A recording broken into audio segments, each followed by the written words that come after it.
This is a session devoted to frontiers in equatorial aeronomy. And the program is up here in front. We're going to get a review from Danny Scipione about things that are going on at Jicamarca. He gets a little bit more time. And then everyone else has to try to work within, let's say, 15 minutes, including questions in transition. A couple of themes here. One of them is this is a really early career day. Most of our presenters, aside from Danny, are very junior and young, and so that's great.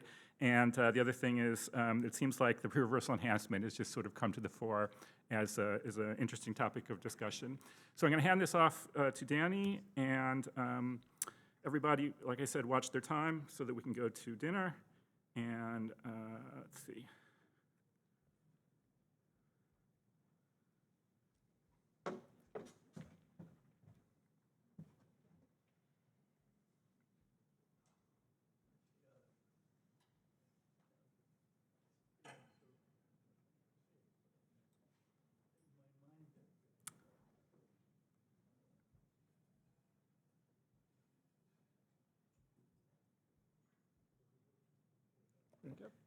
And you can use this to go forward and back.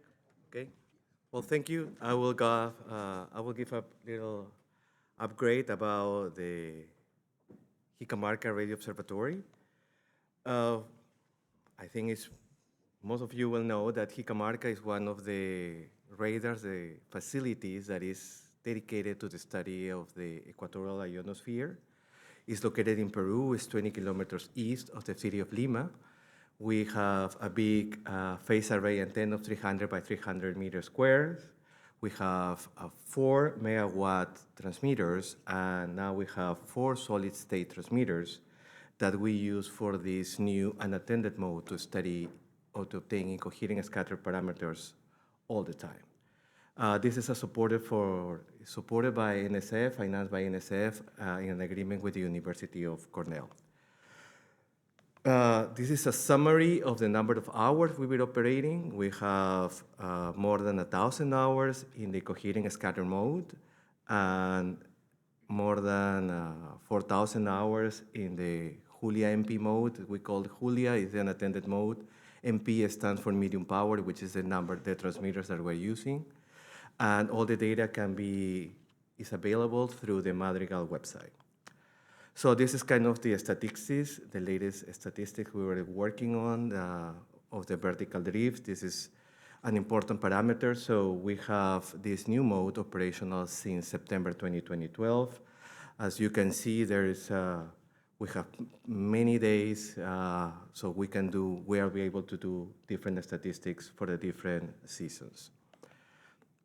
We have this new upgraded mode. This is called the all ISR mode, that's what we call it. So since we were able to start operating using also the automatic beam switching, we'll be able to use the whole antenna to obtain incoherent scatter parameters.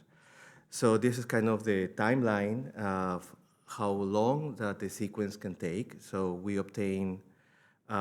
use the hybrid mode or long pulse, double pulse Faraday to obtain parameters. So composition as well as electron density. And for the drifts, we do this small section. So that's how we interleave both modes. And this is kind of the results that we were obtaining. This is an example of the Incoherent Scatter World Campaign in May of this year. This is what we obtained. We have the drift, we have electron density, temperature, and ion temperature, so we can obtain all these parameters at the same time with good resolution. So this is what I was talking about. This is automatic beam switching. It's operational on the whole antenna. We are upgrading the modes, the module from version 1 to version 2, which is the one that is installed on the field. We are at more than 80% in advance, and we install new fiber optics between the antenna and the control room, so they will give us more flexibility and allow us to have better control of the systems. So about the whole upgrade of the process, so we are replacing also the ground plane. We're at 96%. We're planning on finalizing this by the the third quarter of 2026. We're working on the fourth megawatt transmitter, and also we have new filters for the FPI that is in the optical observatory that was on the way to Jicamarca. So this is kind of the new acquisition system we're using. We develop our own acquisition system. This is called YARS. So we have to tweak it or upgrade it in a way that would allow us to do this switching between the two modes. So we have this PDS, which is the programmable pulse generator to synchronize the systems. And so they have the DDS, a general clock that is using GPS sync, as well as clock generator, radar controller, and the two acquisition systems. We have 8 channels at 2 megahertz. So you can go and see how all these systems are synchronized to this new radar system that is going to be on this poster that Juan Carlos is going to present in the next days. But now that we have new requirements, we're also working on this new development. We're planning on integrating these radar controllers with the DDS, and this is a new design based on FPGA. So this will control the radar controller and the DDS, so that way we will integrate it better, and we have a more seamless connection between the two systems, and will allow us to have up to 4 RF signals that can be programmable independently. So they will give us more flexibility. We're in the process of 60% now, and it's under test, so we're planning to finish by the end of the year. So now we also have another radar, which is the Miser radar at Jicamarca. So they will complement the measurements that we have at Jicamarca that operates at 50 megahertz. This is a 445 megahertz. This is also a radar that is funded by, it's a small version of the Miser system. It's funded by NSF through an agreement with the University of Texas in Dallas with Fabiano Rodriguez. So we've been operating this more than 5,000 hours between July 2025 and May 2026. We are keeping the system operational with an average peak power of 145 kilowatts. And we are running in parallel with the Julia MP mode. So we have incoherent scatter mode, SpreadF, and sometimes we're doing some meteor study with both systems. This is an example of the equatorial SpreadF, how we do it with the different channels. With the Miser, we have the possibility to change positions pulse to pulse. So the idea is to scan the whole sky at 10 different positions. That is what we can see, and we can try to compare with the Julia MP mode. We also have a Simone system, a meteor radar with the Leibniz Institute of Atmospheric Physics. We continue operating the system that is at Jicamarca, but also there is one in the northern part of Peru. This is the operational of the different, or the status of the different stations, how much, the percentage of operation of the whole system. About the distributed instruments in South America, the LISTEN network, we have 3 ionozones. The only one that is operational is the one in Jicamarca. The one in Tucumán stopped at the end of last year, and we're planning on installing one in Tunja in Colombia. We also have some sounding receivers. So when the Viper at Jicamarca operates, we can receive with 3 of these different stations installed in the northern, central, and southern part of Peru. They will allow us to obtain oblique ionograms and obtain densities in the middle of the path. Also, we have a GNSS network that is all the different stations, not only in Peru, but also in Brazil. We have the magnetometers network, so we have stations mainly in Peru, but also one in San Luis and one in Casleo in Argentina. So all the data will be available also in this website. And then I have another update. We're talking about this Jargus. Marcos is going to talk more about this later, but the idea is to have a tri-static system capability. So Jicamarca will transmit, and we have two different stations, one in Huancayo, in the east of Jicamarca, and one in the south at the Santa Maria station of the Catholic University in Peru. So this is a picture of the system of the antenna installation in Huancayo. So we have the field preparation is done, the electrical connections are ready, the antenna has been installed. And for the Santa Maria, so we are working on the field preparation. We're expecting to have it installed by the end of the summer. Also, don't forget to apply to our international research program. The deadline is going to be February 21st. This is the group of people that are coming, that are currently at Jicamarca. And so this is the QR code if you want to apply.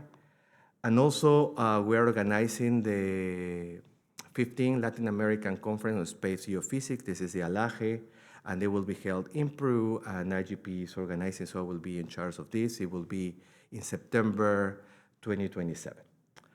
And so just to conclude, we have the fully operational, all ABS models are fully operational that allow us all the incoherent scatter, the Julia mode. The ground plane is almost finishing, and we are working on the full integration of the new 4 solid-state transmitters. Upgrades on the different acquisition system is in progress, and Yargos is under implementation. That's all I have. Great. Thank you.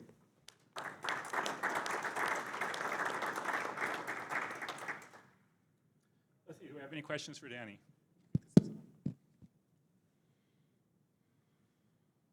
How about way down there? Oh, that's Roger. Roger.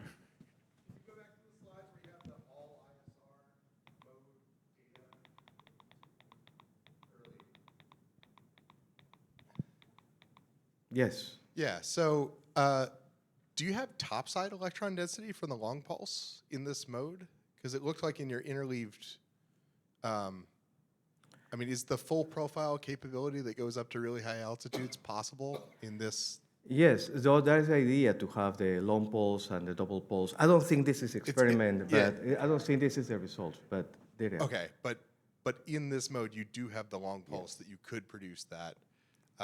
This is wonderful. So this is what This is actually this is so everything all that- at the same time. It's really nice to see. Yeah, this is everything everywhere all at once. So thanks, Roger. Any other questions for Danny? Rob. Yeah, I'm just so amazed to have the A miser. Could you remind me, what is the frequency there? 445 megahertz. Okay, so that actually, does it get both backscatter and incoherent scatter? We have, incoherent scatter, it's really weak signal, but we can still get it. Okay. If you remember, a couple of years ago, Marco presented some of I the results remember of all that. incoherent scatter. And just remember sort of growing up at Cornell, we all kept talking about if there was another frequency, shorter, then you could really go after some of the physics of the two-stream and the spread F, looking at 2 different backscatter wavelengths. So I know you guys have probably already done all that, but I guess sitting here, I'm just amazed that we have the second transmitter at a different frequency. Yes. So Fabiano's group have been working all the statistics about the spread F and working at 2 different frequencies and stuff. Yeah. And electric jet also. Where's Fabiano? Right. Yeah. Electric shorter. There. Okay. In the Wookiee, So you have only 14 panels, right? only 14 panels. So how can you operate in incoherent scattering mode? So we are sending long pulses and try to get the spectra within the pulse at this frequency. That is Okay. why we obtain the incoherent scatter.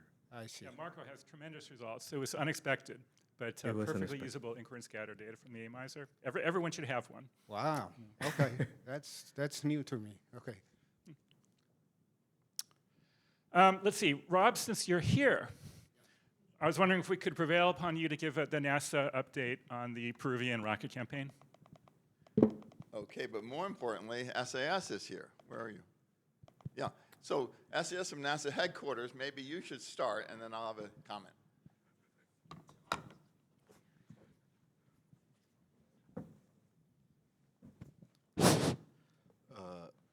My message is very short.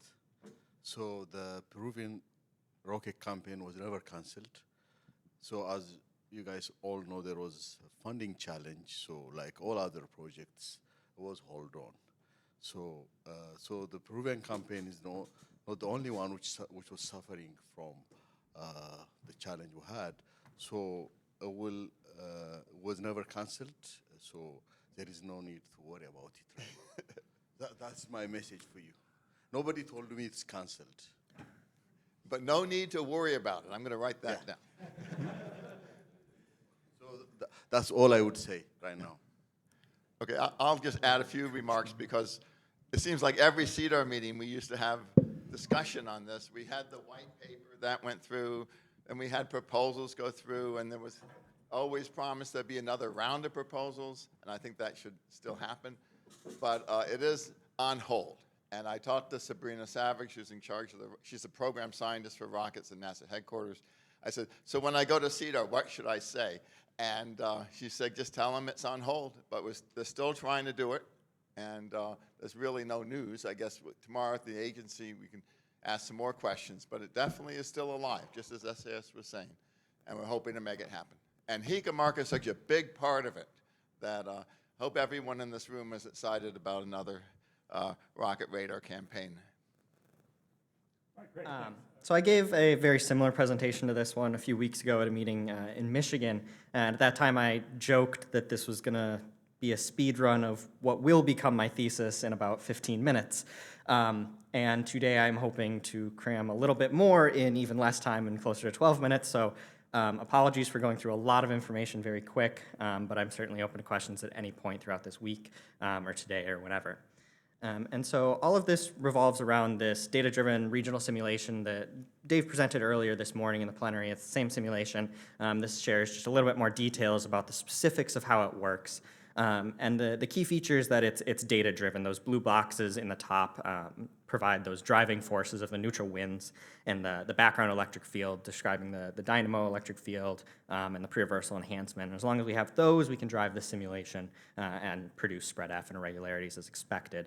And we've driven it with a handful of sources, right? Dave already talked about using ICON this morning. I unfortunately don't have time today to talk about using global model, using WAM-IPE. So today I'm going to just focus on radar data, ISR, and specifically the new medium power ISR that Danny just mentioned. And so the first thing is with that medium power ISR, we're able to run the simulation with far more data than we've ever been able to do before. And this is kind of a truth table of the simulation results relative to radar simulation to get a measure of accuracy. And what this is showing is the maximum altitude of irregularities and plumes. The top axis there is observed by the radar, and the left axis is from the simulation. And as you can see, we're very, very accurate. We only have a handful of cases where it's off by more than 100 kilometers or so, depending on how accurate you want. It's about 96% accuracy with 150 kilometers, 90% accuracy within about 100 kilometers. And even those handful of cases are cases where the drifts themselves look fairly exceptional, right? Those are 4 cases over on the right of drift data, vertical drift data, and then the dark blue patches are where we have strong irregularities indicative of spread F. And those are all cases where you have, for example, that top left example is one where you have a particularly very strong pre-reversal enhancement reaching almost 60 meters per second, and you'd vastly expect spread F to explode on that night, but for whatever reason it didn't. There's a handful of possibilities for that, but even with that, we're still having a simulation that's nearly 95% accurate, which to my knowledge is more accurate than we've ever had for forecasts before for spread F in real time and data driven. Of course, the simulation is painfully slow. It does not serve as a good forecast right now. It takes about a day and a half to run, 2 hours worth. And so to motivate that, we've worked on building this machine learning emulator. This project, I will highlight 2 things. One is that this paper did literally just get published on Saturday, so feel free to take a look at that when you have a chance. Additionally, I do have my poster on Wednesday is all about this, so if you want more specifics about how this works, feel free to stop by then. But basically what it does is consists of 2 components. First is a autoencoder, a convolutional autoencoder that performs dimensionality reduction on the simulation data, and it basically says we can describe the whole output of the simulation state in electron density using 20 parameters. Those 20 parameters are latent space values that don't really have physical meaning, but then we can use LSTM, time series forecasting, recurrent neural networks to perform forecasting of those latent space values, and use the decoder part of the autoencoder to reconstruct estimates and compare those to the actual simulation results. And so if we look at a few of these examples, these are kind of the results of that emulator. And in those smaller panels, those are those 20 dimensions, those time series, the latent space values. Specifically, I'll just say focus on the black curves. If you're able to see them, I know they're fairly small. Those are the true values from directly decomposing the data using the autoencoder into this latent space. And the red curves are what the model estimates dynamically or autoregressively, saying that it's using its own estimates to make future predictions. So towards the end of the simulation, it's relying entirely on its own predictions. It does not know anything about the truth other than the drivers that we provided that are external, that we'd have in real time. And for the most part, those latent space values do follow truth for the most part. And when you reconstruct those examples are down on the bottom, those 4 panels are reconstructions. The far left panel is the true simulation output that we're trying to produce. The second panel is the dimensionally reduced reconstruction. So that is, if I go back, that is just following this blue curve. There's no time series forecasting there. It is just what information do we lose. And then the panel on the far right, you can ignore the third panel for right now. The panel on the far right is the final estimate. And as you can see, we do pretty well. We don't produce irregularities as expected, as the simulation produced, and as the radar observed on this night. Interestingly, we do produce the kind of these tilted wave fronts that are indicative of bottom type irregularities that were present in the simulation, but we lost those from the autoencoder in that second panel. So it's interesting that the dynamic prediction reproduced those. That might have just been we got lucky on this case. We don't really have a great way to test this because we are still a little limited on data, but it's interesting to note. And then I'll also note that producing these results for an hour forecast take about 2 seconds, over 40,000 times speed up relative to the numerical simulation, and we're still producing fairly accurate results. If we go and look at a much more interesting case where spread F was observed, we do have a little bit larger errors. Again, those latent space time series do follow the general patterns as expected, but we lose a lot of the information in the rapid variability and the rapid fluctuations, suggesting that the LSTM, the time series forecasting, is acting as some level of regulator here that we still need to improve and work on in the future. However, when you go down to the reconstructions, we still produce irregularities, we produce plumes. You can identify that as a spread F case. Those plumes are in the right zonal locations. However, they are a little bit shorter than before. They're about 50 kilometers shorter regularly, but still clearly different than no spread F. You can clearly be able to state that this is a topside irregularity night. And then additionally, that top right panel is showing the errors in time. And that red curve is showing that the dynamic predictions are really the dominant error in this model, and suggest that's what we need to investigate or spend most of our time in the future, not so much in the autoencoder and dimensionality reduction. We're maintaining most information there. We're really losing everything in the LSTM, and that's what needs to be improved for the future. And of course, all of this relies on accurate drifts, and so that's kind of the second part of this. This emulator combined with simulation is really showing us that given the inputs, given the drifts correctly, we should be able to predict or forecast spread F in a similar manner. And as we know, the pre-reversal enhancement and the drifts are very variable. And so these are using that medium power ISR that Danny was talking about. These are 24-hour variability, so day n plus 1 minus day n. And you can see that separated across different seasons, solar activity, and so on, we get variability of about 10, 15 meters per second. That's very common across just 24 hours. This is this day-to-day variability of the pre-reversal enhancement that I know a few people are going to talk about here in this session. The peak of the pre-reversal enhancement is right about in the center of each of these plots, and that's where you can really emphasize most of your attention. And then, of course, we really want to capture what about shorter variability. And so what we did is we went and explored ICON. ICON takes consecutive orbits, consecutive slices through the pre-reversal enhancement, and you can do a similar measurement of comparing the pre-reversal enhancement one orbit and then the next approximately 97 minutes or about 100 minutes later. And so you can quantify the magnitude of the pre-reversal enhancement, just what is the maximum drift speed, the timing, where is it centered, and the duration, because those are all three important factors that we found to be important for the simulation and producing spread F and match previous theory. And what we find is significantly more variability than we thought or kind of expected across even just 100 minutes. It's not uncommon to see pre-reversal enhancement vary by 8 to 10 meters per second, which is significant in producing spread F, right? The kind of roughly agreed upon measure is that 21, 22 meters per second drift really drives spread F. And so we really think that this short-term variability is going to be an important factor in our ability to predict spread F. And so one of the things we've looked at is what is that source of that rapid variability. And one thing that not many people have really focused on too much is the possibility that this flow structure of the evening vortex that the pre-reversal enhancement is part of might be unstable in and of itself. It's not uncommon in fluid dynamics and laboratory plasmas to see vortex flows be unstable. And so is that possibly a source of this? And so what we've done is just taking the simple fluid equations, continuity, momentum, quasi-neutrality, linearizing, you get these equations over on the left, where the n tilde is your density perturbations, phi tilde is roughly your potential perturbations that are associated with electric field and drifts. And importantly, this term that I've highlighted with the arrow is the background vorticity. That background vorticity is actually playing a role here.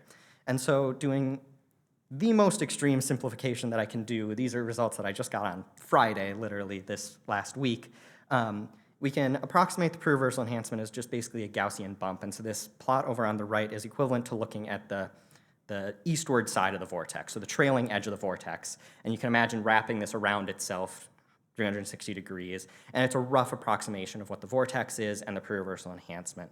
And just using a finite volume discretization of this, these equations become an eigenvalue problem. You can solve and look for your unstable eigenmodes.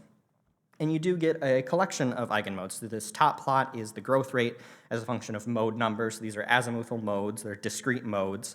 And you can quantify a maximum growth rate of that corresponds to an e-folding time of about 1 to 2 hours, which is right about at the same level of variability that we see with the icon data. And specifically, we can look at those two-dimensional modes, right? So this is plugging these eigenmodes into that assumed linear perturbation and plotting both the one-dimensional and the 2D structuring. And you can really start to imagine how this is going to be viewed as variability in the vortex. I've plotted both the first-order mode that I think is the most intuitive and easiest to understand, and then also for this case, the most unstable mode over on the right. And in general, the amplification, the location of these instabilities is always at the peak location of the velocity, which suggests that that pre-reversal enhancement, where it peaks, is where you're going to see the most variability across these 1 to 2 hours, which again is exactly what we've seen with the icon data and the day-to-day variability at Hikamarka. And so in general, a lot of this collapses down to predicting the pre-reversal enhancement. I think that the simulation that we have is really a great way to go about predicting and producing spread F and irregularities. The machine learning emulator provides significant speed up, making it possible to do this in real time or in advance. But really everything comes down to the variability in the pre-reversal enhancement and the drifts, and this possible exploration of this instability may really limit that ability to do that. Thank you.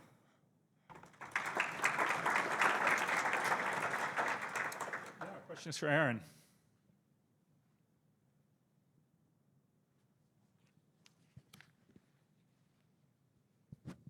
The vortex instability, this is a plasma instability as opposed to neutral, or what? Yes, yes. These are fluid equations with just electrostatic Right. forces in there, yeah. And so this is all on the bottom side of the F region?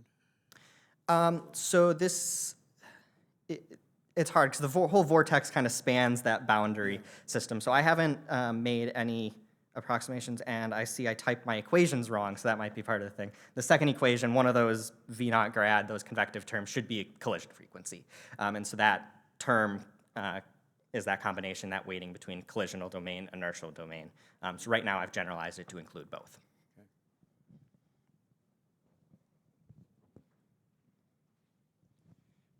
I noticed in your note here that you left out the neutral wind in Yes. these calculations. And I'm wondering how important an omission of that is it to the bottom line in terms of your final result?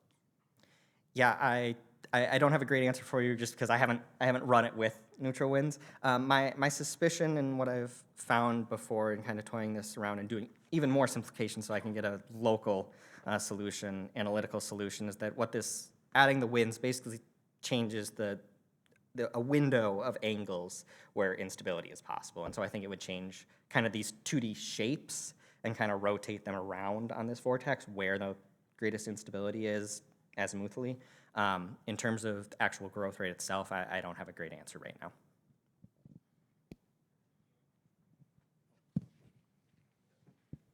I'd like to follow up on both of the questions because Joe asked about neutrals, John asked about neutrals, and neutrals are so hard to measure. But with the simulations, you can put them in. And I just want to comment that, Erhan Kudeki talked about vortices. He wrote a paper, Dave's a co-author, about when the vortice of the neutrals and the vortice of the plasma sort of get out of sync, that's a good conditions are ripe for spread up, whatever the conclusion was. But I think he looked at that. So I'm looking forward to seeing the neutrals in your simulations. Yeah, for sure. All right, thanks very much, Aaron. So our next speaker is Fatima Youssef. Hi, my name is Fatima. I am a third-year PhD student at UC Berkeley, and I've had the pleasure of working with Brian, Claire, Tom, and the rest of the geospace group at SSL on this project that I'm presenting today, which is investigating zonal neutral winds as a driver of day-to-day variability in the PRE. Okay, so in this presentation, I first want to give a short background on some studies that have been done on day-to-day variability in the PRE, and then I'll talk about the data that I use for my project, the methodology, and then finish with some main takeaways and conclusions. Okay, so first, background and motivation. So I wanted to show two simulation studies that specifically looked at day-to-day changes in the PRE. So the first one is this study published in 2020 by Liu. And in this figure, which I copied over from his paper, it looks at the top two and the bottom left plots show correlation coefficients between the day-to-day component of the PRE and three different dynamo terms. And they're plotted as a function of altitude and magnetic latitude. And these plots all hold the longitude constant at 155 degrees east. And the key result from this is that the largest and most significant correlations, as you can see, appear at around 30 to 40 degrees north geomagnetic latitude and at altitudes of around 100 to 130 kilometers.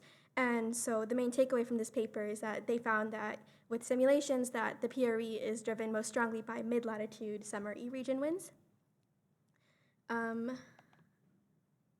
Okay, and then this next simulation study that I wanted to show was this paper published by Ghosh in 2020. So in this study, they used Gaia simulations to simulate the PRE at one specific location along the magnetic equator in Thailand for 2011 to 2013.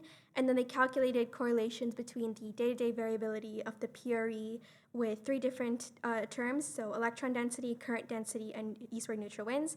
And they found that correlations between the PRE and the eastward neutral winds above the equator were around 0.5 at altitudes above around 300 kilometers. Okay, so for my project, so there seems to be a consensus that the PRE strength and its day-to-day changes are modulated by neutral winds. However, the two simulation studies that I just showed, the ones by Liu and Ghosh, disagree on which regions of the dynamo most strongly affect day-to-day PRE strength. So in my project, I wanted to use conjunction measurements of the PRE strength and neutral winds measured by ICON to test if neutral winds around the equator could potentially modulate the day-to-day changes in the PRE. And then I also compared these results to WACOMEX. Okay, so now I'll talk more about the data that I used. So I used data from two different ICON instruments, so IVM and MIGHTY, which measure the plasma drifts and neutral winds respectively. I think most people are familiar with ICON, but I guess just in short, the IVM instrument in ICON takes in situ measurements of plasma drifts And it has a precession period of 45 days, and it measures at altitudes around 600 kilometers. And in the bottom left plot, I show data from one ICON orbit that crosses the magnetic equator at evening, and the colors along this are just the plasma drifts measured by ICON, so you can see that ICON is observing the Peary because the vertical plasma drifts increase around the equator and then they drop quickly down. And then the right plot shows the Peary observed by ICON in 2020. So these are data from IBM for all orbits that cross the magnetic equator at around evening time. And even though it's close to solar minimum, you can still see that small bump around 18 local time. And then I also use data from ICON's MIGHTY instrument, which takes remote measurements of red line and green line airglow emissions along magnetic field lines. And then the advantage is that the ICON is taking measurements of both plasma drifts and neutral winds simultaneously. And then I also compared results to simulations. So I used WACMX simulations, and I interpolated the simulation output to times and locations sampled by ICON. And I used two different WACMX datasets. So I used one dataset that includes all times and locations that ICON traversed regardless of any data quality flags. And the second WACMX dataset only includes times and locations where the ICON data quality flags are high. So the idea behind this is seeing how ICON data quality gaps might affect our results with the ICON dataset. Okay, so for methodology, first I identified ICON orbits that cross the magnetic equator in the evening time, so they observed the Peary, and these are the specific criteria that I used. And then to quantify the Peary strength for each orbit, I used a method really similar to what Aaron actually did in his Peary paper last year. So I did a linear fit to the IBM data for 16 to 17 local time and 20 to 21 local time. And then, yeah, you can see it also in the left plot, example for linear fit. And then I subtracted that linear fit away from the IBM data just to isolate that Peary bump, and then I fit a Gaussian curve to that data with the background subtraction applied. And the Peary strength for that orbit was quantified as the peak of that Gaussian fit. And there's an example of this for one orbit that was on March 14th, 2020. And I only used orbits where the Gaussian fit peaked in the evening between 17 and 20 local time. The amplitude is positive, and the full width half maximum is less than 3 hours local time. And then for each of these orbits, I also took the MIGHTY zonal neutral wind measurements, and I binned them into quarter-hour local time bins and 10-kilometer altitude bins. And so here's an example of binned data. And as you can see, for both the binned and unbinned data, there are some sampling gaps. So for the WACMX files, the simulations without sampling gaps would have all those blank spaces filled in, whereas the set of WACMX simulations with sampling gaps would just leave those as blank too. Okay, so after I identified ICON orbits that observe the Peary, I then identified pairs amongst those orbits that cross the magnetic equator 24 hours, give or take, from one another. And then I take the difference in the Peary strength and the difference in the zonal neutral wind measurements. So in the left plot, I plotted IBM data from one example pair of ICON orbits. As you can see, the data from those two orbits overlap really closely because of the way ICON orbits. After 24 hours, ICON returns to approximately the same magnetic longitude above the equator. And so the advantage of doing this pairing method is that you can isolate changes in the Peary from one day to the next without having to think about how longitudinal variability or the Peary climatology might affect results. So before looking at correlations between the Peary and neutral winds, I first wanted to look at the persistence of the Peary. So over here for the left three plots, I identified pairs of ICON orbits that cross the magnetic equator at approximately the same magnetic longitude, 1, 2, and 3 days apart from another, and then I plot the Peary strength for both orbits in each pair against each other, and then I calculate the correlation coefficient for all pairs. So as you can see, as you look at more and more days apart, the correlation coefficient decreases, the Peary decorrelates, and you can also see that there are fewer pairs total, and that's just because of the precession of ICON's orbits, but I think the pattern is still pretty clear.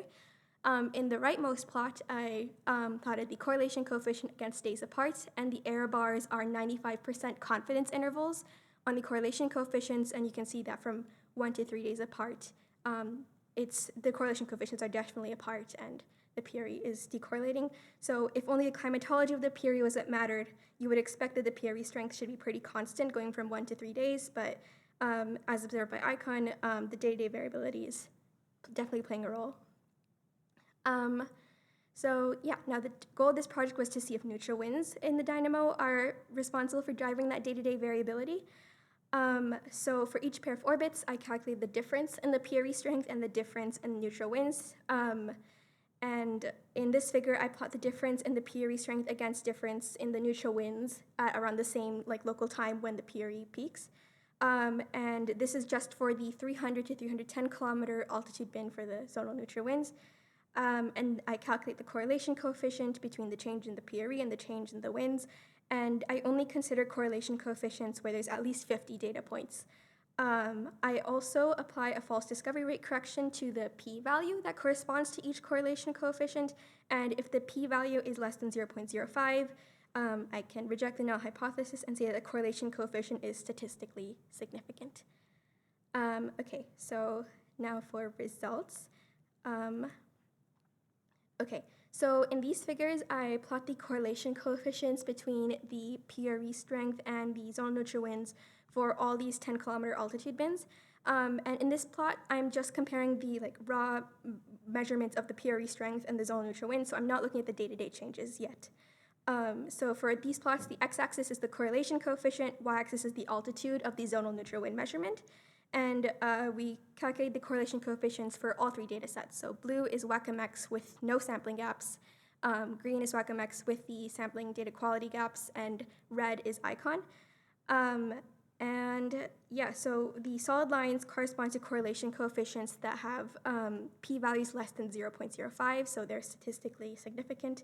And the faint dashed lines correspond to correlation coefficients that don't meet the statistical significance criteria.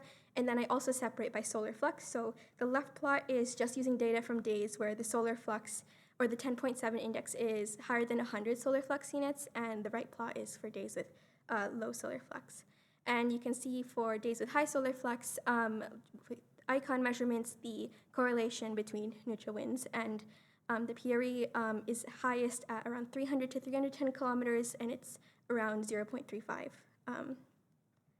Okay, so now these figures, I'm looking at the correlations between the day-to-day changes in the PRE and the day-to-day changes in the zonal neutral winds, also separated by solar flux. So for the left plot, we're looking at days with high solar flux. All the correlations are between plus or minus 0.2. And none of the correlation coefficients reach statistical significance. And then for the right plot, for medium to high solar, for low solar flux days, there are a few altitude bands where the correlations reach statistical significance. They're around 0.25.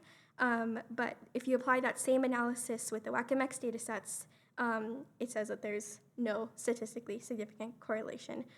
It's also worth pointing out that for all of these result correlation profiles, there isn't that much of a difference between the 2 WACMX data sets, so we don't think that the ICON data quality sampling gaps would make too huge of a difference in the resulting correlation profiles. So for summary and conclusions, so in short, we looked at day-to-day variability in the PRE, and we found that there is indeed day-to-day variability observed by ICON, and the PRE decorrelates over a period of 1 to 3 days. And then we also looked at whether the PRE and the zonal neutral winds are correlated with each other, and we found that day-to-day changes in the winds don't really correspond with day-to-day changes in the PRE, but if we just take direct correlations between the PRE strength and zonal neutral winds, then we do see a bit of a stronger relationship. Yeah, that's it. Thank you.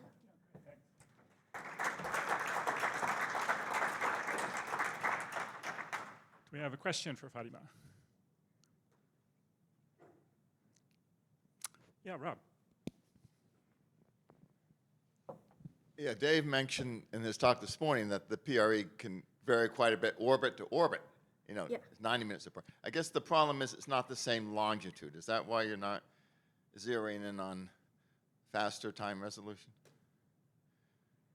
I'm not quite sure I understand the question. Okay, well, you're looking at, say you show it decorrelates from day to day. Yeah. Right. And right.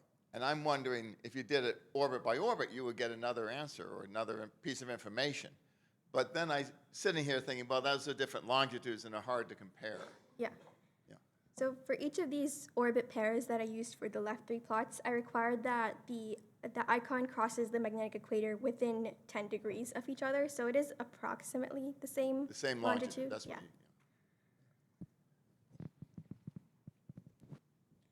I'm wondering what the effect of geomagnetic activity might be.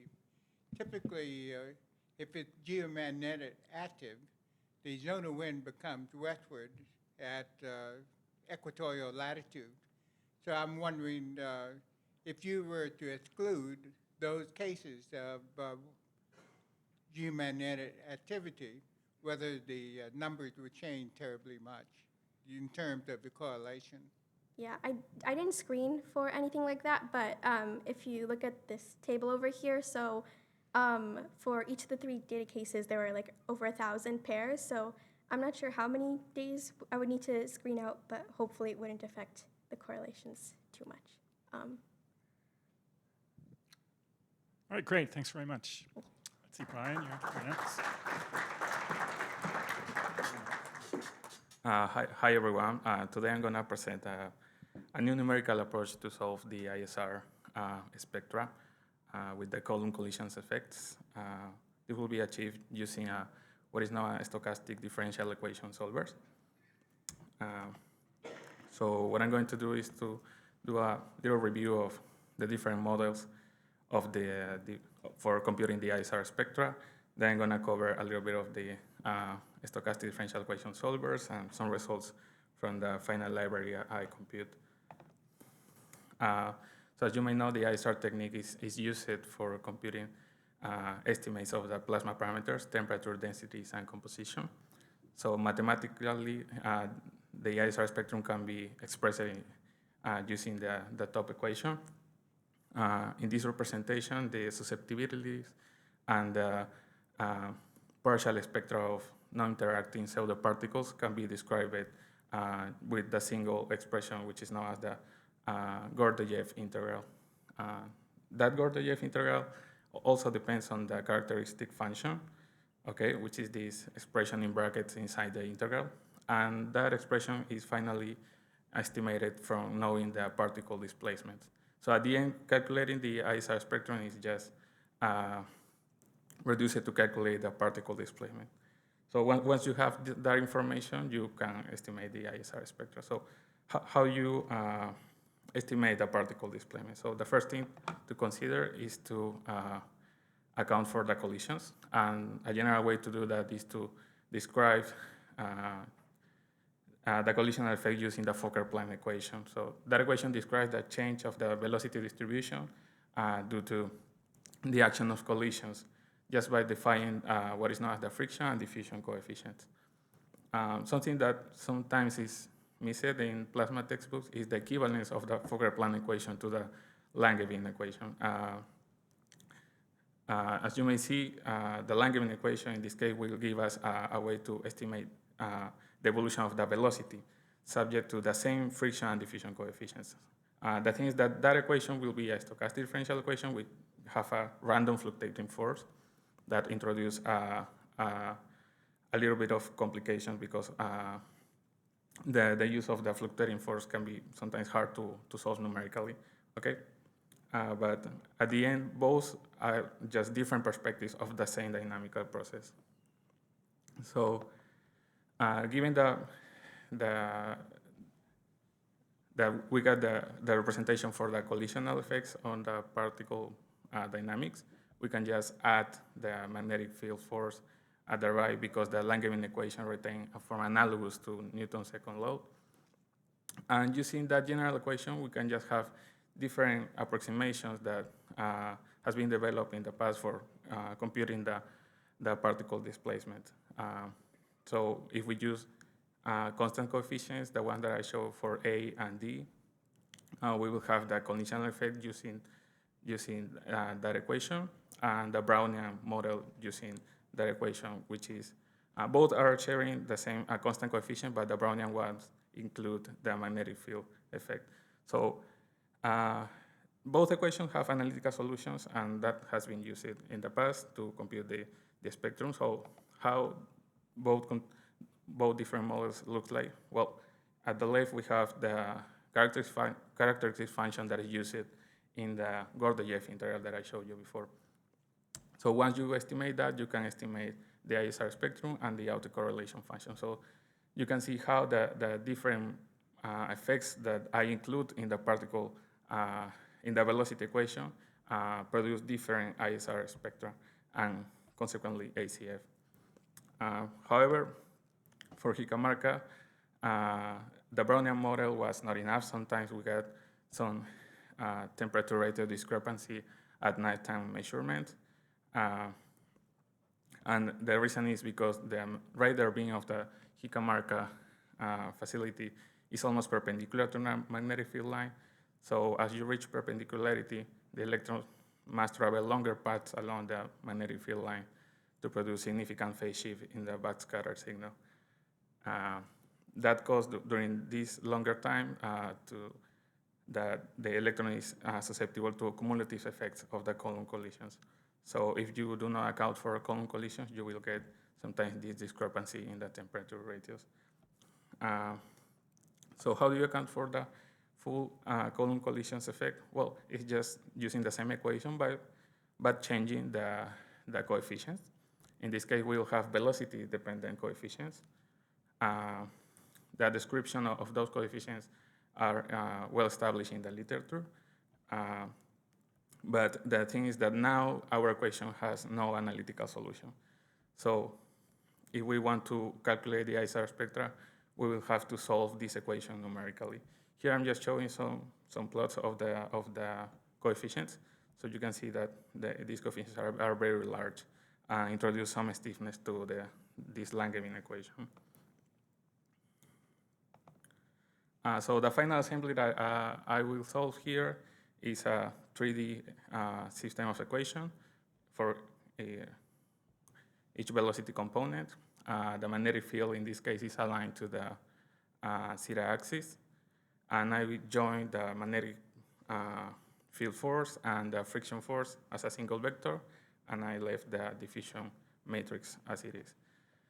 So the question is, how can we solve this equation, this set of equations?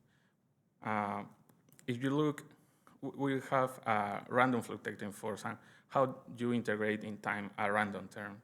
It's not very simple, and in fact, you cannot use the usual deterministic solvers like Euler or Runge-Kutta. In fact, you have to shift to what is known as Ito calculus. So yeah, that's part of the problem here.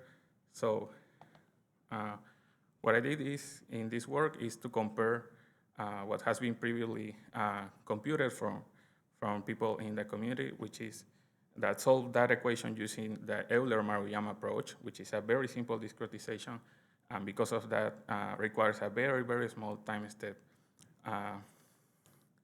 values that makes this very computationally inefficient. So in the recent years, some other models have been developed, some stochastic algorithms that are based on Runge-Kutta type. Okay, these are derivative-free. The problem is that these will contain different stages, so the number of summations, multiplications are really increased. However, in the Julia programming language, there is a package called differential equations that include many of these new stochastic solvers and are available for the users to just pass the different form of the friction and diffusion coefficients. So here I will test 3 different solvers. The S is just the number of stages of the Runge-Kutta, and Q is the order of convergence of these methods. So using these methods, here I'm just showing you one of the general results that I will get. I will have a varying radius circular motion of the particle. Of course, I calculate the velocity and then I integrate to get the trajectory, right? So you can see that correlation between the X and Y axis because of the gyro motion, and the CEDAR axis because the magnetic field not affect that axis. It's just a Brownian path. Okay, so here is my test to compare the different algorithms. What I'm gonna do is to solve a population of 100,000 particles, all initialized with 0 velocity. I left them evolve up to 2 milliseconds. At that time, I will compare the mean particle energy to the analytical solution that is expected, which is the thermalized energy. And I will do that for different time steps. Okay, so the different lines in the left plot is the different methods. Okay, the y-axis is the error, and the x-axis is the different time steps. So as I reduce the time step, the error is decreased. The main thing here is that the Euler-Maruyama will require very small time discretizations compared to the other methods. And in the right panel, you can see that, again, Euler-Maruyama will require orders of magnitude more time for a target level of precision. Okay, so yeah, these solvers are better. They perform better, faster, with a bigger time step. So I will use that instead of the Euler-Maruyama that has been used previously in different literature.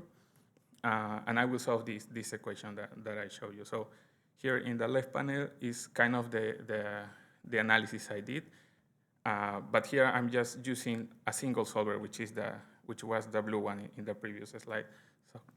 So this solver will be solved for different time steps. In the left panel, you can see how you have to be aware of the temporal resolution that you use, because if you don't use enough temporal resolution, you will have a stable simulation, but that reach a erroneous energy level. Yeah, also that will affect the computation of the characteristic function that is used to compute the electron density spectrum. So there are two things here. You have to choose an algorithm that is stable, but also, given that algorithm, to choose a correct time step to reach the correct energy level. So from our implementations, we see that for a time step to around 10 to the minus 8, we reach numerical convergence. So for the rest of the plots I will show, the algorithm I'm using is that one with the temporal resolution. Okay, so how it looks like compared to the other models? Well, we can see the blue curve. There is a little discrepancy with the Brownian model. It's not that great, but it's still there. Of course, if you change the plasma parameters, this difference can be a little bit greater or not. And that was the reason why sometimes we get this very long problem about the temperature ratio in Hicamarca. So what I did is to compute a lot of different plasma configurations. All of the permutations in that table are now computed. I did it just in a HDF file, so that's very simple. I use, for computing each configuration, I use 1,000 particles with that time, 10 to the minus 8 time step, a final time in simulation of 100 milliseconds with 32 cores. And per configuration, it takes 5 minutes with 15 gigabytes of memory allocation. That is for angles between 0.5 to 6. For smaller angles, I will have to run that for longer. It will depend on the plasma configuration. So here are just some examples about the library, which is now finished. I just still trying to improve some things, but it's almost completed. So here I have the temperature dependence for that plasma configuration. Also here I have electron density dependence for another plasma configuration. Finally, we have here the angle dependence, again for another typical ionospheric plasma configuration. So Some conclusions here is just I would like to show how the different plasma models that have been using was all generated by the same general equation, just by changing the different coefficients give us the different approximations. This numerical implementation was based on this differential equation Julia package, which is really useful if you want to solve these very tricky equations. And this also is very easy to extrapolate to other architectures, other computational architectures with more threads and things like that. This is a first version of this library, which will be, I think, available to Hicamarca users. Well, we are working to process some real data to validate the full library. But, well, that's it. Thank you.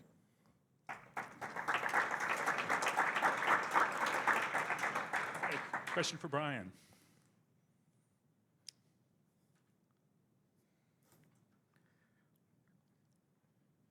Evidently you solved it. Yeah. All right, thanks, Brian. So, Hello, everyone. My name is Marcos Inoñan. I am postdoc at UT Dallas. I am here to report the status and project description of the JARGUS project. So this is the outline for my presentation. So I will share some important milestone that has been achieved recently in one of the JARGUS stations. Okay, JARGUS is expansion of Hicamarca into a tristatic radar system. And this expansion is achieved by adding two receive-only stations, one located south of Hicamarca in campus of PUC, one Peruvian university, and the other east of the Hicamarca station located in one facility of IGP. With this new configuration, we can observe the volume illuminated by the Hicamarca transmitter from three different vectors. This new capability will expand the possibilities of Hicamarca for new research. So let me talk about the features of the receive-only stations. So it is based on the LWA system. It's a system that operates in a wide frequency range from 3 to 88 megahertz and is composed by two 56 cross-dipole antennas in a pseudo-random layout. One important feature of this system is its capability to form beams in the digital domain, which means that we can generate beams that points different regions on the sky simultaneously. The LWA is there are 4 systems here in the US, so it's a proven track record for ionospheric and radio astronomy studies. And this is very important because these receive-only stations can work independently as a radio telescope, which incorporate radio astronomy studies to the Hicamarca Research Toolbox. So, as I mentioned, JARGUS will expand the capabilities of Hicamarca, principally by estimation of the full Doppler vector velocity. And this will be through a multistatic operation, common volume observation. And one specific examples about how JARGUS will expand the capabilities is, for example, Hicamarca currently study the MLT dynamics by observing non-specular meteor trails and using interferometry. However, this technique is reliable when the meteor trail lasts a few seconds. With JARGUS, we can combine interferometry and Doppler and make this observation from more shortly lasting meteor trails. Not only that, JARGUS will also provide space antenna methods. For example, Hicamarca currently is able to estimate the distribution of the brightness of irregularities in the ionosphere. And they have 28 independent baselines in order to do aperture system radar imaging. With JARGUS, we can observe field-aligned backscatter from the ball for irregularities illuminated by Hicamarca, and we can have 1,000 more independent baselines, which expand this capability by a lot.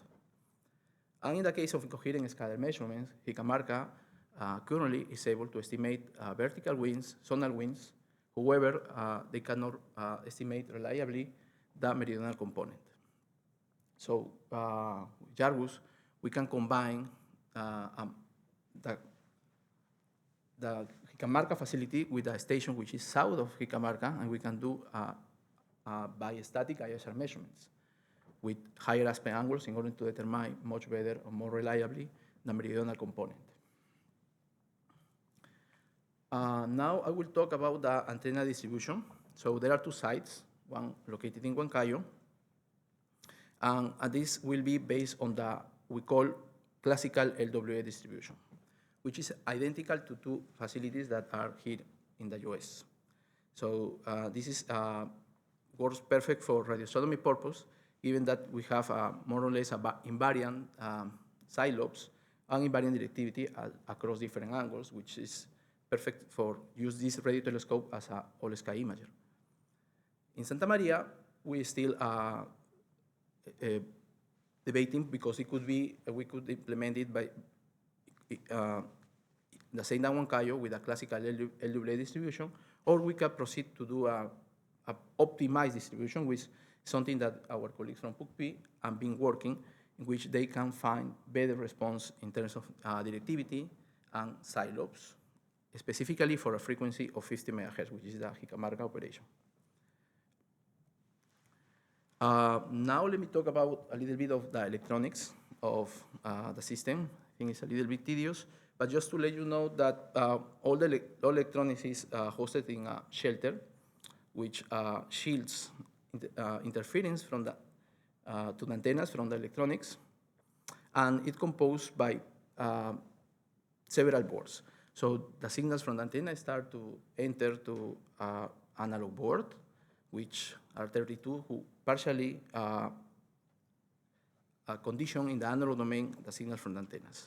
Then these signals has passed to digitizer boards, which digitize the data, and then this data stream is to the CCU boards.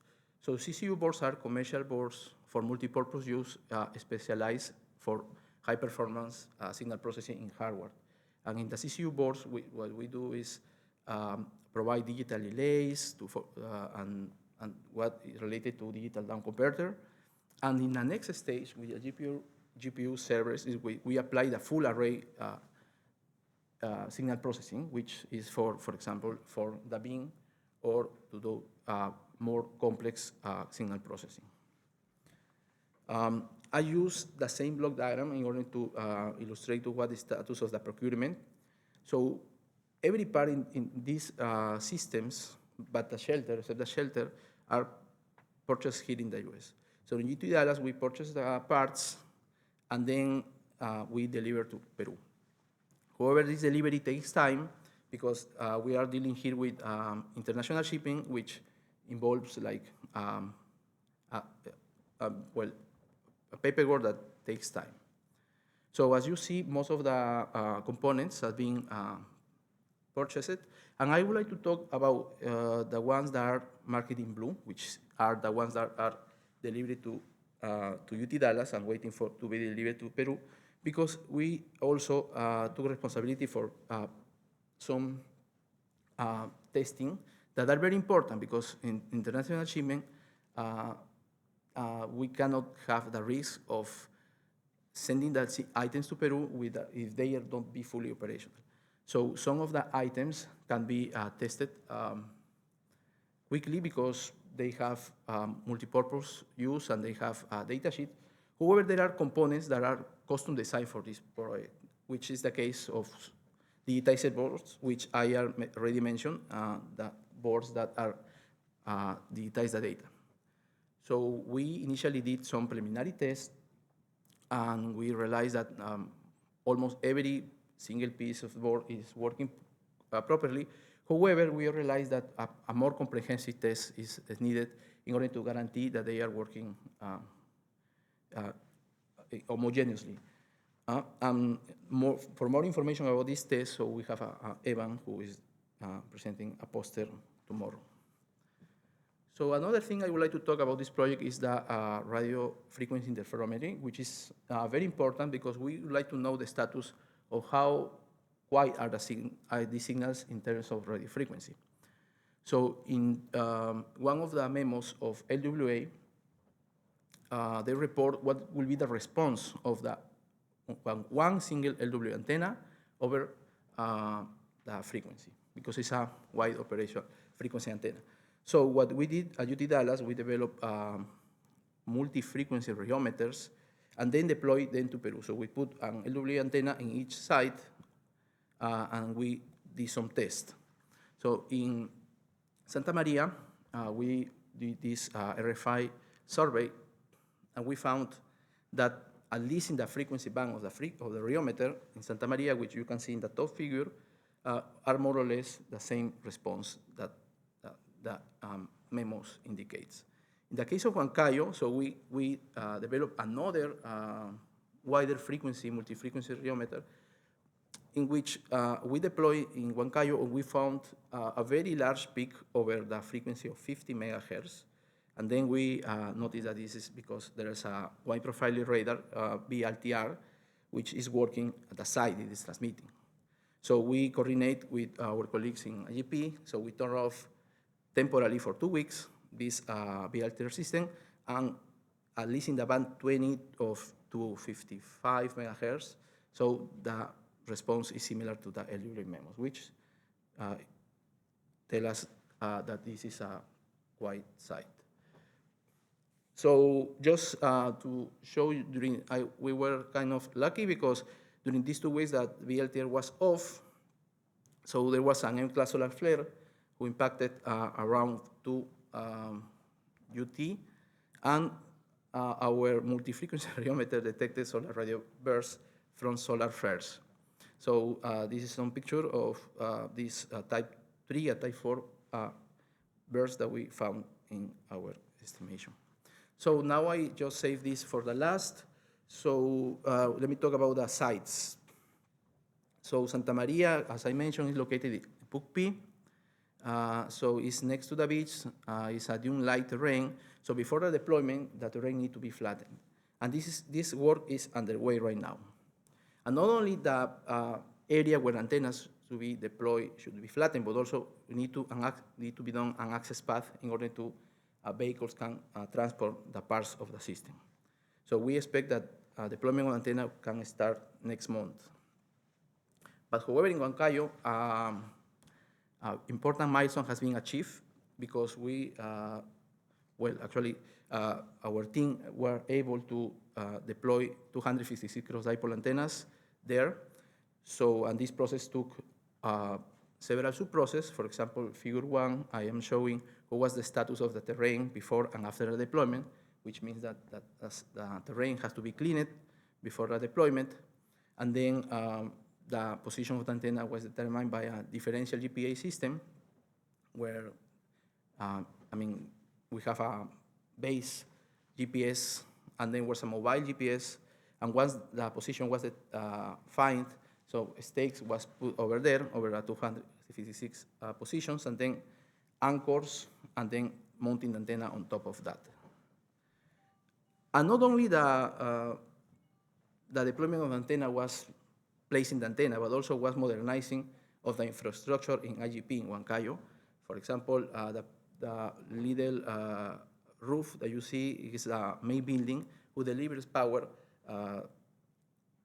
to the location of the shelter, which is marked there too. So we excavated some trenches in order to transport the power electricity to this position. So once the antennas are deploying, we are working now in doing trenches for the cabling that goes from the antennas to the shelter, and also the deployment of the electronics. And in Santa Maria, we are waiting. They finish to the leveling terrain and then start with the deployment of the antennas. So thank you for your attention.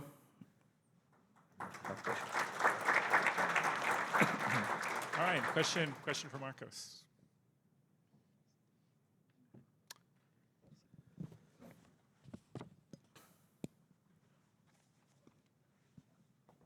Thank you, Marcos, for the presentation. I know the Jicamarca beam, you pointed in one of the initial slides, it's like a single beam, but actually it can be split in 2 or 3 beams. Do you have the capability of looking to different beams? I mean, from Huancayo, from San Antonio? Well, yes, I know that Jicamarca can split the beams in 2, but they can the angle, maximum angle, the steerable angle is 3 degrees off from vertical. So I think we can, the advantage with Jargus is Jargus is more flexible because it has a larger sky coverage. But if we can design experiments splitting the beams in Cajamarca, of course the steerable capabilities are limited, but Jargus can adapt it to do a multistatic experiment. Thank you.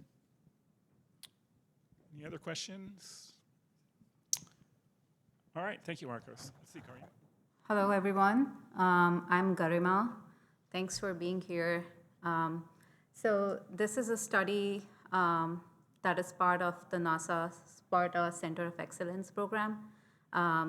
And what we are doing here is trying to understand the day-to-day variability of pre-reversal enhancement using the VAM-IPE model. I'm working at Ceres, and I'm working with Tim Fuller-Rowell and Astrid Morte on this project. So I'm going to skip some of these slides, but some of the open questions that we have is what controls the day-to-day variability of pre-reversal enhancements, and what tides from the lower atmosphere contribute the most to pre-reversal enhancement, and what is the physical mechanism through which these tides couple up with pre. The model we are using is VAM-IPE model. It's a whole atmosphere model that is currently operational at NOAA, and it solves for the neutrals and ionosphere, and it also provides regular forecasts.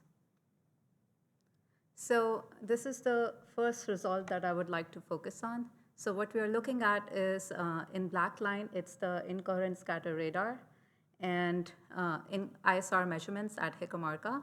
And the magenta and purple are from the forecasts of VAM-IPE, so they have the lower atmospheric data assimilated into them.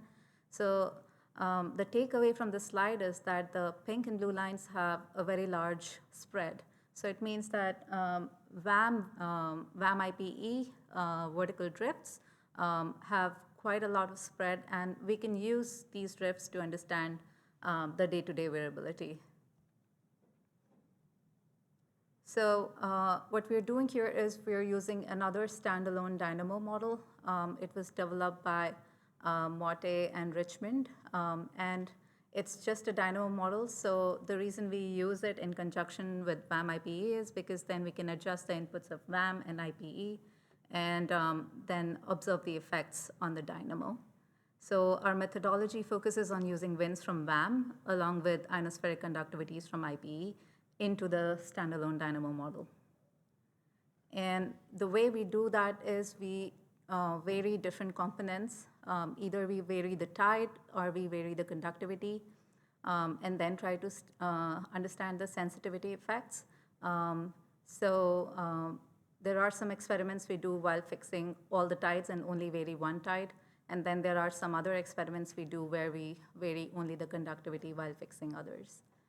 And these are VAM-IPE simulations for August to September, and we have fixed F10.7 and geomagnetic conditions.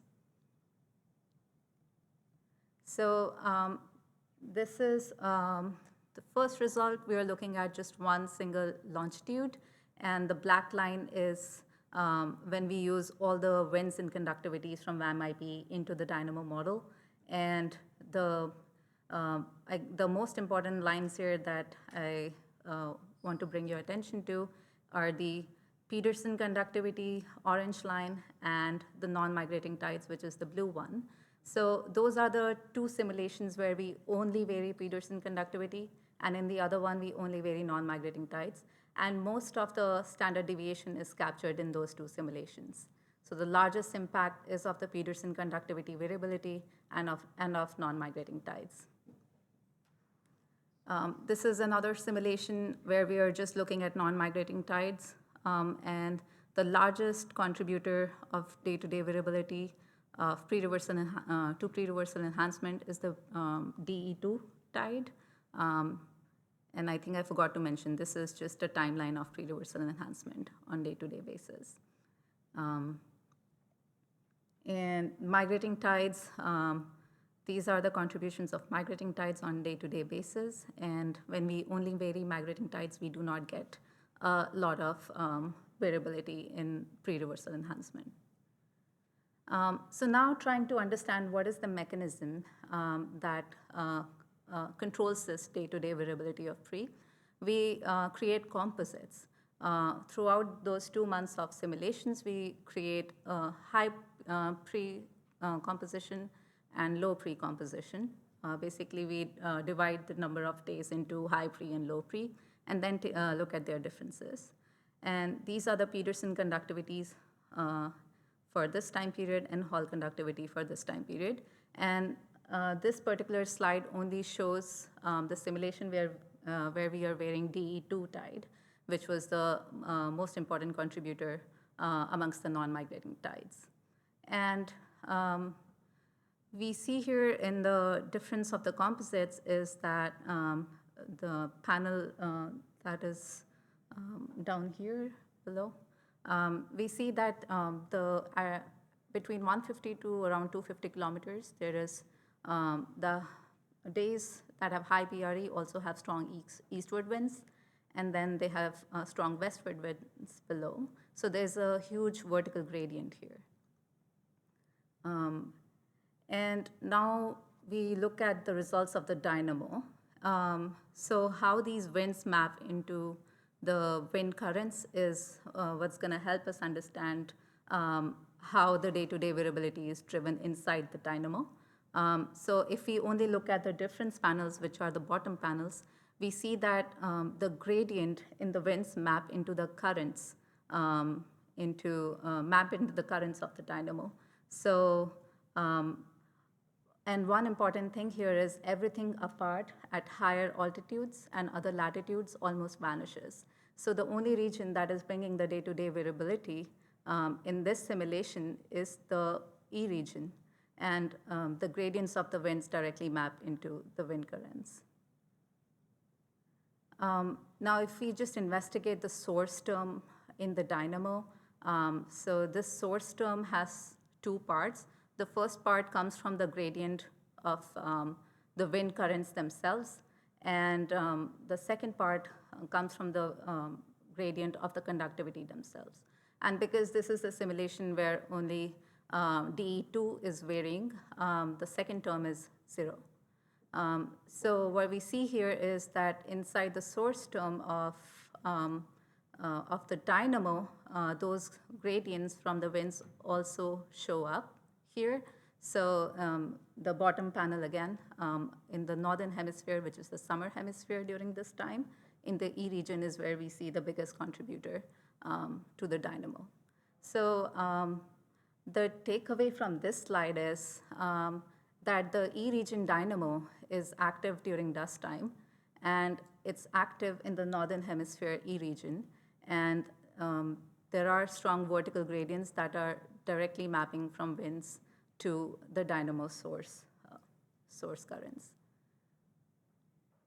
And I'm gonna, so this slide, again, if we look at the lower panels, this just shows the difference. On the left is the winter hemisphere, on the right is the summer hemisphere. And we see that beyond the 19 local time, this slide shows the time evolution of the dynamo source terms. So when we see the time evolution, we see that it's in the summer E region when that gradient is preserved, whereas in the winter hemisphere, in the bottom panel, you can see at 19 local time, there is not a strong gradient that's going into the dynamo source term. So we do another simulation, as we know that there was another contribution to day-to-day variability. Peterson conductance is also very important. So this is the simulation where everything is varying. This is more realistic. So we have both Peterson and Hall conductivity varying and all the tides varying too. And when we look at the lower panel, that is the difference. We see that the high PRE days show a decrease in the Peterson conductivity. So this is quite interesting. But then other regions also light up, which is the same summer E region,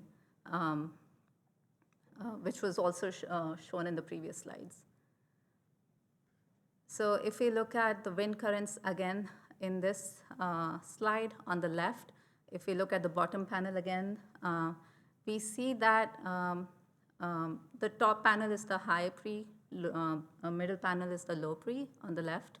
And we see that there is a slight difference in how the pre-reversal enhancement is inclined along the meridian. And that creates somewhat of a gradient, which is observed in the lower panel. And this gradient then also maps to the source term on the right. So even though the Peterson conductivity is decreasing during the high pre-days, it introduces enough variability, spatial variability, to be able to go into the dynamo source term. And another thing is that because Peterson conductivity is decreasing, there is less load, so less shorting, so that's why it's resulting in high pre. So one takeaway from this slide is that the pre is responding to the gradients. So winds set up the dynamo current, but the conductivity is what sharpens where the current's divergence concentrates.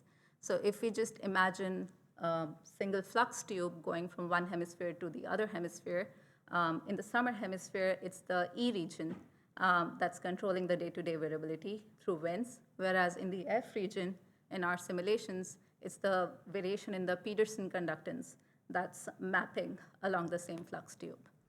And if we go back to this equation here, so in that slide, the second term was not zero.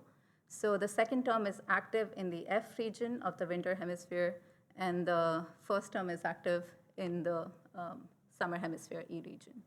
So this has also been shown before by Liu et al. In 2020, where they used VAC-MX to investigate what controls pre's variability, and they saw that the summer E region light up.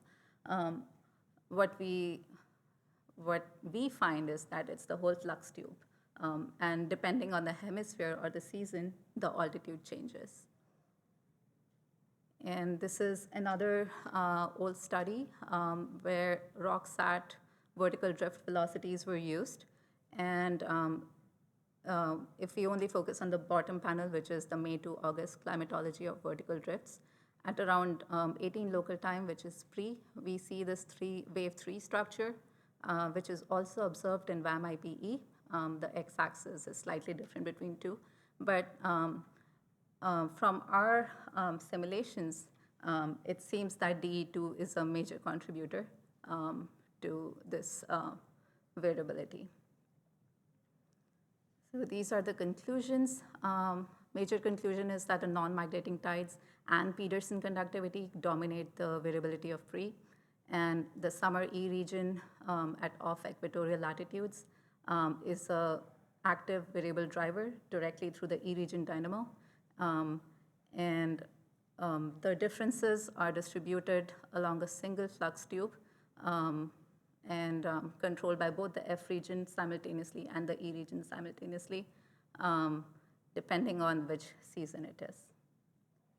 And both foot points act as driver and the loads. Thank you.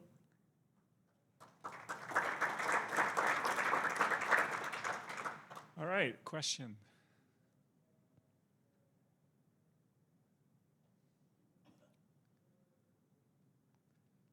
Well, I have a question. So you've characterized the variability, but what do we need to do to actually make a prediction? Right. So one thing that I forgot to mention is that when we took the difference in this slide, when we took the difference of two composites, we saw a very sharp negative correlation of Peterson conductivity.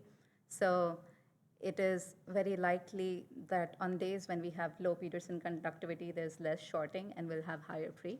So it is something I need to investigate, but it is very much plausible that we can look at Peterson conductivity few local time hours before dusk. Okay, yeah, that's usable. All right, well, thank you very much. Let's see, Jermaine? Hi everyone, thank you for being here today. So I want to speak about our model, or XMHD model that we've been building to become a robust tool for ionosphere modeling. So, so the first benchmark we had to overcome was equatorial spread modeling. We know this phenomena is characterized by how low density plasma bubbles are drifted upward into the upper region of into the upper F region. Now there are several models that already that are aimed to recover equatorial spread. These models usually make isothermal or electrostatic assumptions, but they still work. It's enough to recover equatorial spread, but these approximations blind this model to any thermodynamic process or any electromagnetic wave propagation. And for our objectives, in particular, we want to first recover heating and cooling processes that happens in equatorial spread, and we want to recover excitation of alpha waves that are produced by these rising bubbles. So in order to do this, we need to overcome the limitations of the current models. That is where we have our extended MSG framework. In a standard MSG, we model the plasma as a single electrically conducting fluid and how it behaves in the presence of electromagnetic fields. We extend this approach by including thermodynamic equations and a fully electromagnetic formulation, so we can recover what alpha waves. That's mainly what we are looking for.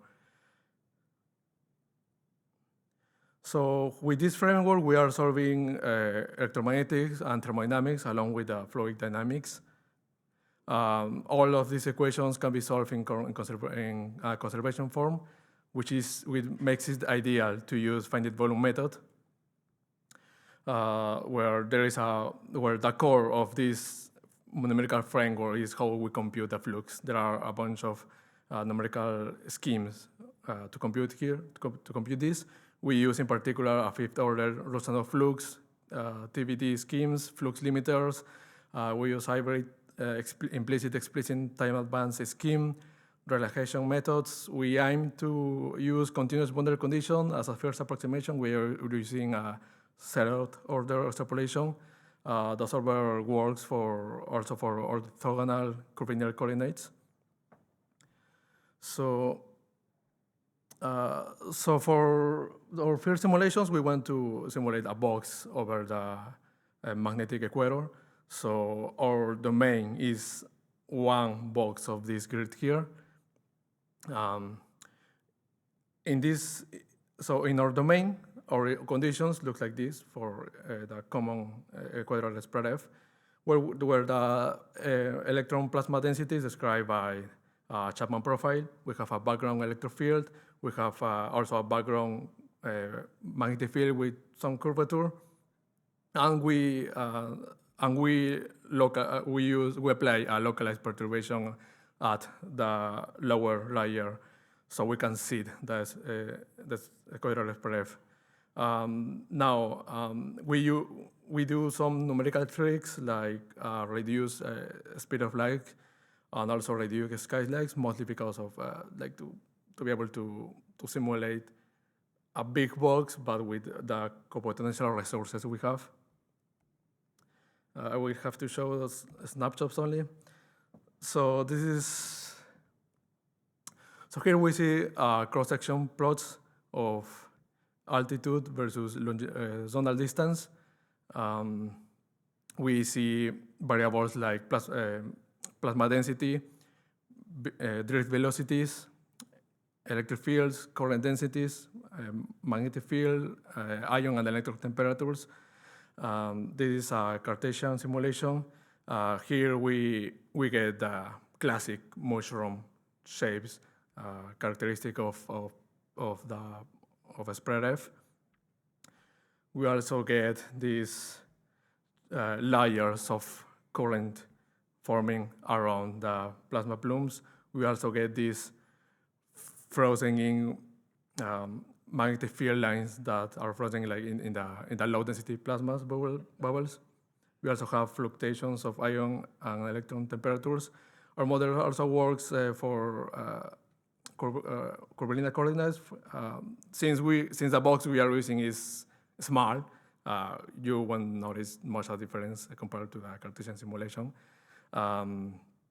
There are still some weird filters happening here, mostly because of boundary conditions and some other numerical tricks we are using.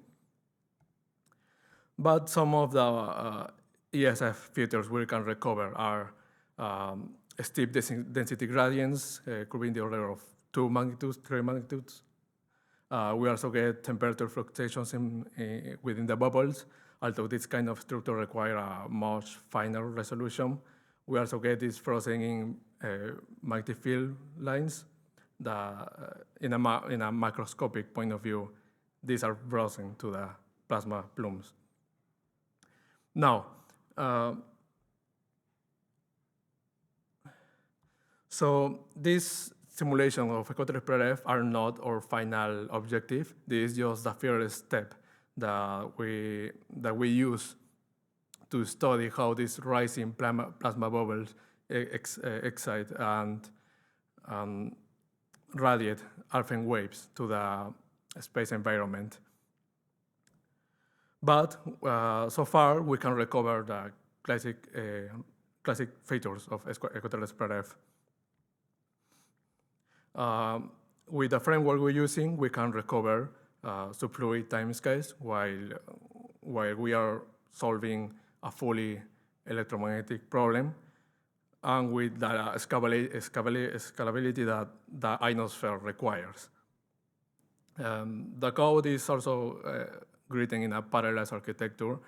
We are working, for example, with 64 cores, using a small grid of 54 points in every dimension. This could be, we could use a completely larger box with using a larger computers. This bigger grid could also allow us to actually see the effect of the B-field curvatures. There are some other features that need to be improved, like boundary conditions, how we keep the divergence of P to 0 at down to a machine precision. Yes, that's it. Thank you.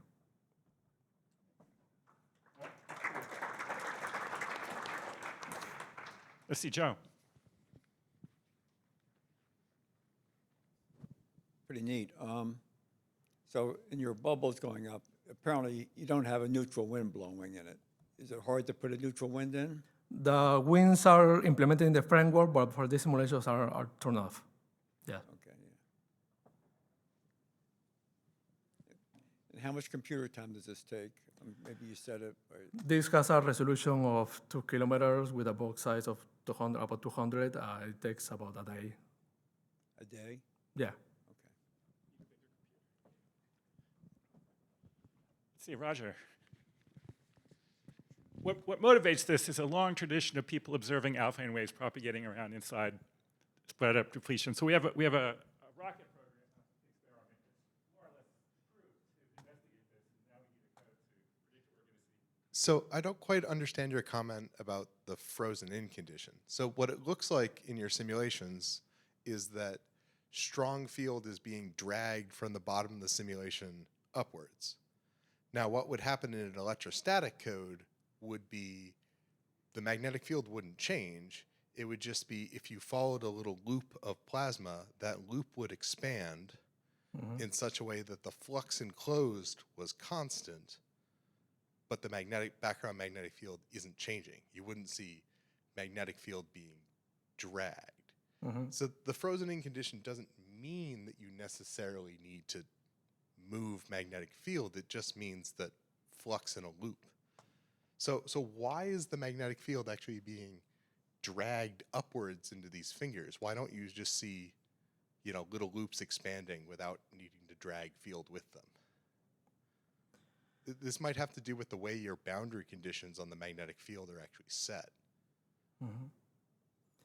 Okay, so in the animation that didn't can be shown, so this here we initialize the simulation with this perturbation that you see here, and as this instability grows, evolves, these perturbations form into plumes, and once we get these plasma bubbles, as they keep rising, they keep expanding.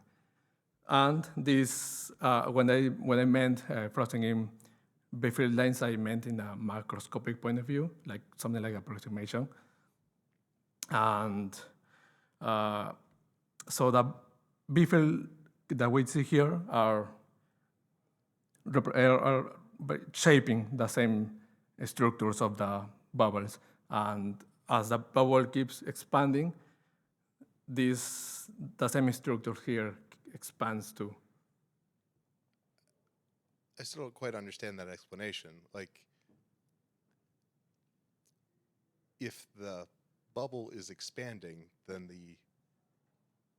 if it's expanding and rising, you're going into a region of weaker magnetic field and you have a larger area. And so you should be able to preserve the frozen in flux condition without needing to change the background field. And that's exactly what would happen. Like, an electrostatic code still obeys the frozen in flux condition without needing to form these magnetic structures. The fact that these magnetic structures are forming means your dB/dt is significant in this model. So it's like very, very far from what you would see in an electrostatic code. Yeah, I mean, yeah, that's because it's not electrostatic. It's fully electromagnetic. But, okay, I can. I wouldn't have stated it the way he stated it, but we can talk about it. Okay, let's see. Yeah, so thank you. I think we can move on to our final talk. Good evening. I am Sri Lakshmi. I'm a postdoc at University of Michigan, and this is a work we are doing at University of Michigan, developing on our old global potential solver to a global potential solver. In the ionosphere, we all know that low to mid-latitude is governed by the neutral wind dynamo, and in the high latitudes, we have inputs from the magnetosphere, solar wind coupling, and during geomagnetic storms, we have the potential from high latitude getting mapped to the low to mid latitudes because of the undershielding of region 1 currents. So our what we want to do is to have a solver which merges from the does both of these neutral wind dynamo and the penetration electric fields, or the high latitude potential, together to solve it. So this is a work in progress. So I'll try to present what we have done so far and what are our plans. Yeah, so in the currents in ionosphere are represented like this, where it depends on the neutral wind dynamo, and then there is because of the anisotropic conductivity, we have different terms, the first two terms, and then the magnetospheric currents and the field line currents, and we have the condition for divergence-free current systems, and of course we can write the electric field in terms of the electrostatic potential, like the third equation, and if we combine these three equations along with an assumption of the magnetic field lines are nearly equipotential, the equation reduces to a 2D potential equation, and which we further write in terms of a partial differential equation like the one shown here. So to give an analogy for the partial differential equation, we saw it. Here is a 1D heat equation where we also include a source term. So it's like the field line currents from the magnetosphere. It's just an analogy. But yeah, so the point of this is the dashed lines show the temperature in the initial phase, and then what happens after some time. So the left-hand side boundary condition is a sink for the heat source, where we keep the temperature as 0, and we keep the right-hand side as a insulator, where we keep the temperature varying, or the gradient of temperature is 0, and which results into something, since it's a sink in the left-hand side, we have a reduction in temperature, but since it's an insulator where temperature gets built up, it is increased to this value. And also the another contribution is from the source, from a source at the x equal to 0.6. So through this slide, what I wanted to say was, depending on the conductivity, or depending on the boundary conditions, and depending on the source and where and when it is applied, or where it is, all our system and the solution will change. So in our electrodynamic solver, we have this big equation depending on the longitude and latitude and their combined terms, and the currents from the magnetosphere, and which are dependent on different terms of, the coefficients are dependent on different terms of the conductivities and all of these terms. Yeah. So for the traditional solver, what we had was that we combined the conductances and source term from the northern hemisphere and southern hemisphere, and added them, and then folded into one hemisphere, and then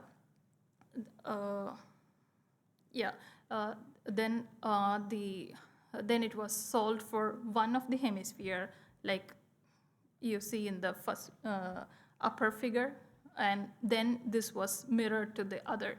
So there was no north-south asymmetry was not there. Also, it was only solved for the closed field line region, and this is what we get.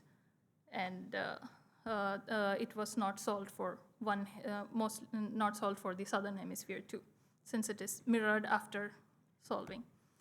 So, so this is another analogy what we are trying to do, where sorry, the equation is a little wrong, but yeah. So if we have two rods, that's northern hemisphere and southern hemisphere, and we have one rod is starts hot and the another rod starts cold. In our case, that's not the case. Both rods starts at hot, but I just wanted to show the difference, or how we are applying a coupling. So we apply a coupling term between the two rods, and which is highest near the 0 or the equator, which will be infinite. And as we move away to the couple to non-couple, to the close to open field lines, close to open field lines, the coupling term will reduce and become infinite, 0 at the higher latitudes.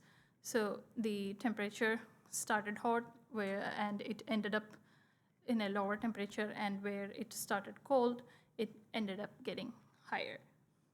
And so this is what we applied. So now we have a solver which separately solves for northern and southern hemisphere potentials, and we do not fold or fold and add the conductivities, and we use this added this term for gamma, where it is in northern hemisphere, it is this term, potential in south minus potential in north, or whichever hemisphere you are solving for is losing and other hemisphere receives it.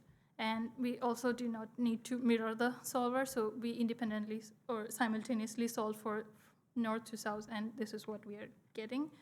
And so the things which we are exploring is expanding it from pole to pole, and also we are working on the boundary conditions, which hasn't worked out for us yet. That's why we do have pole to pole solution, but it's not correct yet. That's why I haven't shown it here. But yeah, our ultimate plan is to either include the Weimar potential, or that's just one step, but then ultimately to get the field line currents and conductivities from Weimar or SWMF, and then solve from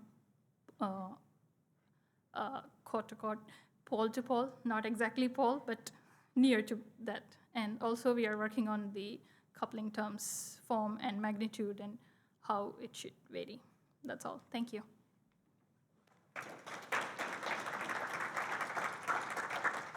All right. Questions for Sri Lakshmi?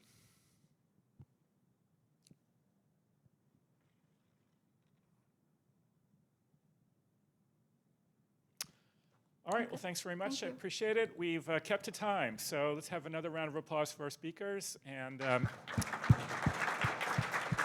concludes the first day of our workshop here. I hope everyone has a good night, get something good to eat, and we'll see everybody tomorrow.